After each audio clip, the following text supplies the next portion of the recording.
I'd be so lucky. This story happened to me about a year ago, but I will remember it for the rest of my life. Have you ever been one step away from disaster, but you were miraculously saved? No. Then it's time to learn from my example. I work as an accountant. I won't give my name. I always come home late. I live on the outskirts of the city in a one-room apartment, which I inherited from my mother. My house is a 9-story building with a playground in front of it. There are several other yards with the same houses around me, and then there is a railroad and a station. Usually only freight trains come there. Many trees and bushes grow in the yards. The street lights light up the street well. I often see young people here, probably students, who study, work, and rent apartments.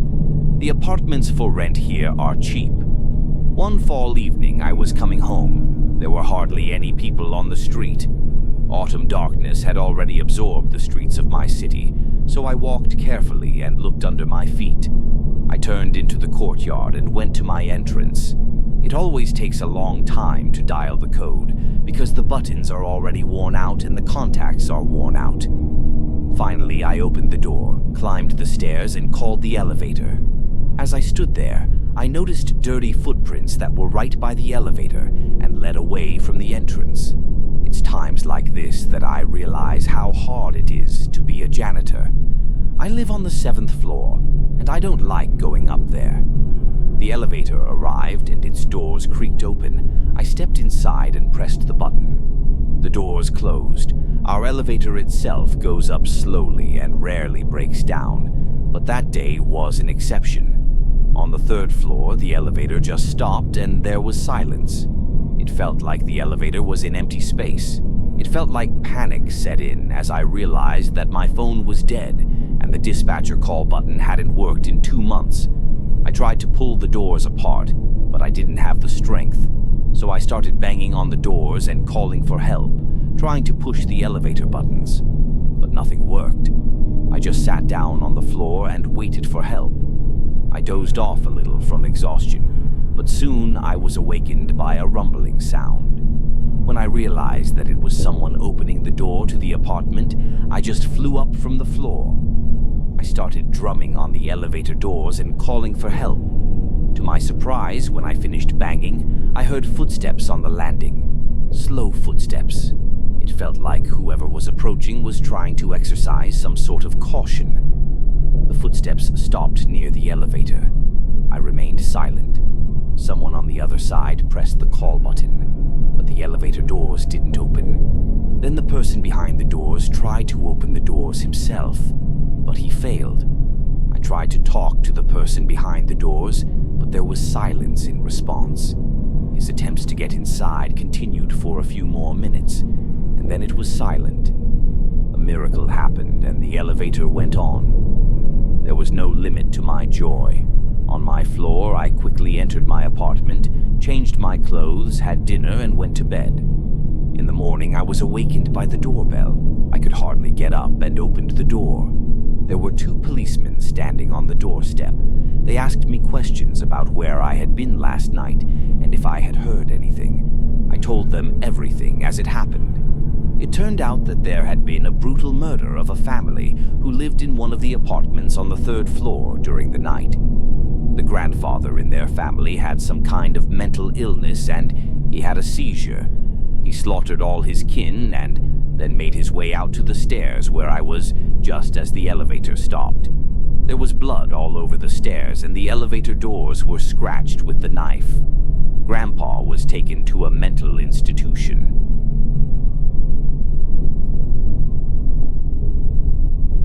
I was driving down the highway. It wasn't a long drive. It was already dark and raining, but this concert was worth it. I was in high spirits. The radio was playing some unobtrusive tunes, so even the occasional thunderclaps and bright flashes of lightning in the sky didn't bother me. I had been on the road for 2 hours already, and there were at least 3 more hours to go. Nothing around, just fields and sparse woodlands. But suddenly, in the light of the headlights, I saw the silhouette of a man.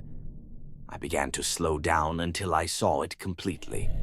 It was a woman. She was wearing a long white dress, and a dark brown cloak was draped over her shoulders.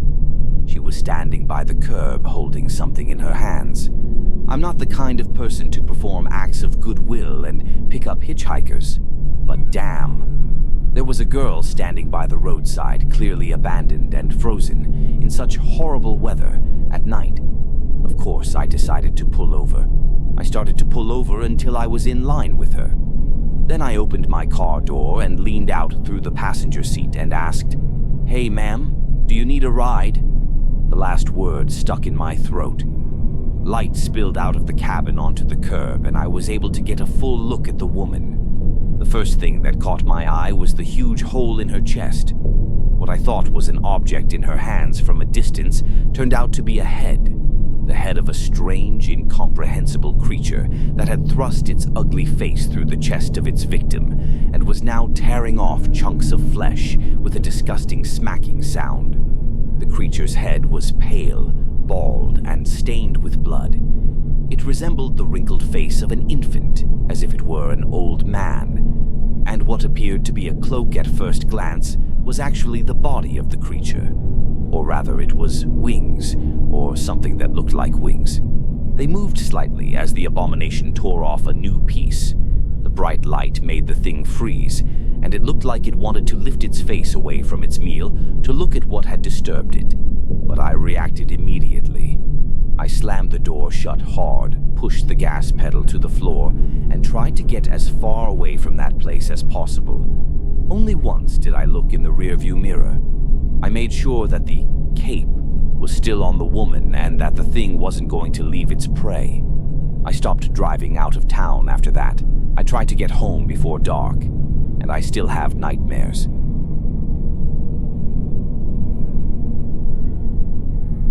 Nikita grew up in a small village lost among endless fields and forests. The locals lived a simple but hard life, where working the land took up most of their time and energy. His parents seemed to be consumed with nothing but that. Their son was only an additional burden for them. From his earliest childhood, Nikita felt the heavy hand of his father and the cold indifference of his mother. Daily beatings, insults, and bullying became a daily routine for him. Worthless, mistake. These words accompanied him every day, like shadows. Especially cruel was his father, who not only beat Nikita, but also humiliated him, constantly saying that he will never get anything out of it. His mother, though she never raised a hand against him, was no less cruel with her cold and contemptuous words. But there was another dark figure in the boy's life, his uncle, his father's younger brother who lived nearby. Every time his uncle came to visit, Nikita would freeze with fear. The uncle, a tall and powerful man with cold eyes, found a special pleasure in bullying Nikita. He often took the boy into the barn, away from prying eyes where he committed his horrible acts on him. He not only sexually abused the boy, but also cut him, leaving deep scars on Nikita's body. His uncle cut his arms and legs, savoring every cry of pain. He was only 9 years old when he had his first encounter with something that changed his life forever. It happened one rainy night. Nikita was lying on his hard bed, covered by an old blanket, when he heard a whisper. At first, he thought it was just the wind playing with the trees outside the window. But the whispering grew louder and more distinct. Soon, a shadow began to slowly emerge from the corner of the room. It was dark and shapeless, but there was something appealing and even familiar about it.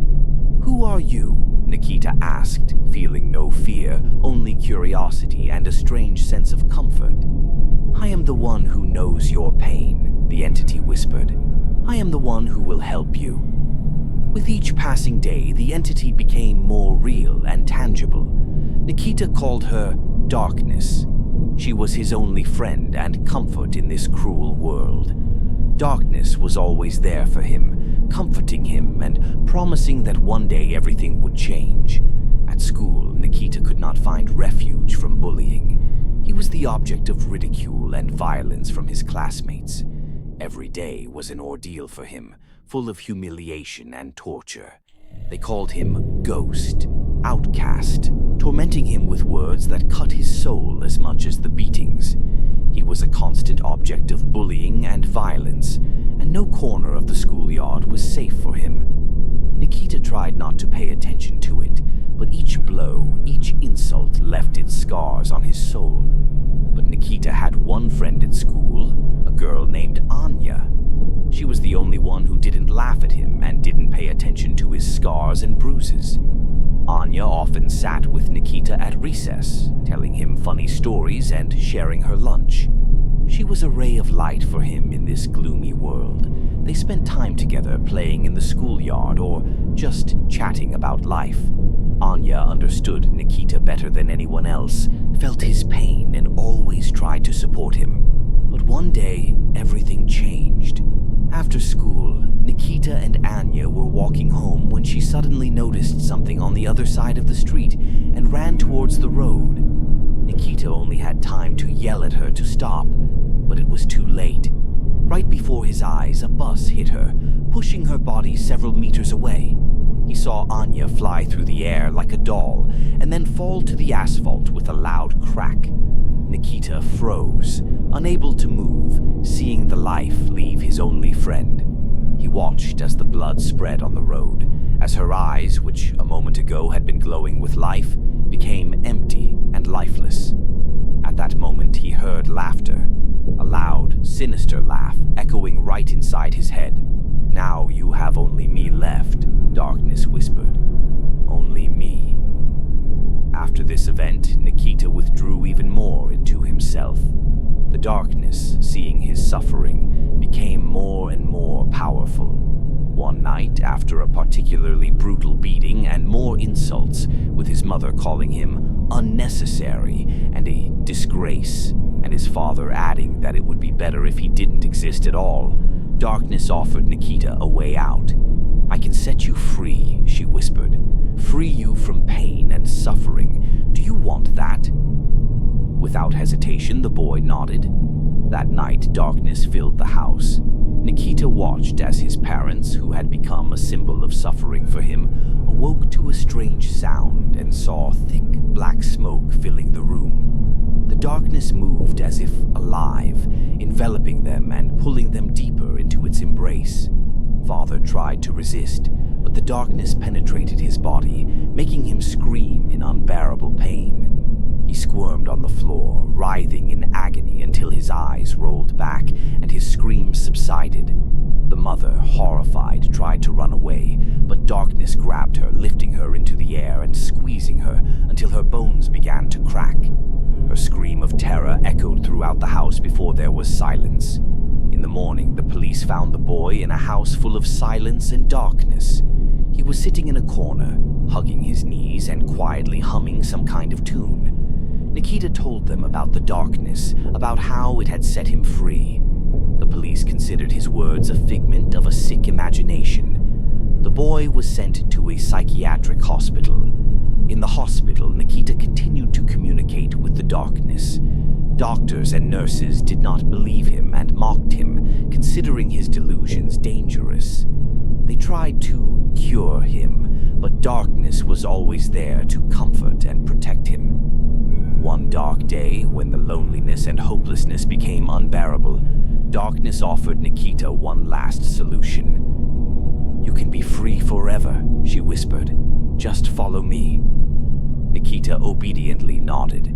That night, he quietly climbed onto his bed, tied the sheets into a tight knot, and slipped the noose around his neck.